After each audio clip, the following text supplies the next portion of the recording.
في سب للنبي صريح. واحد من هؤلاء النوكة بيقول إن المدينة كان فيها تحرش جنسي أيام النبي.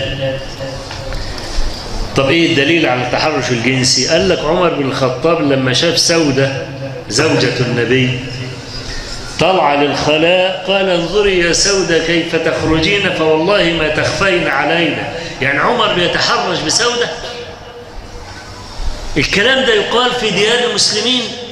يا مسلمين في بلد الأزهر يا شيخ الأزهر.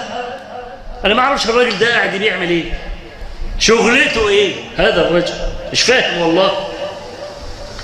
المدينة فيها تحرش جنسي وساكتين خالص، ساكتين خالص، مفيش أي حركة، مفيش أي كلام.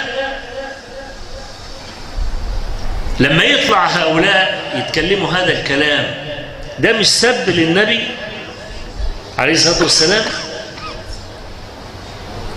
وسب للصحابة؟ ماذا تفعل؟ إنا نتباشر بهذا.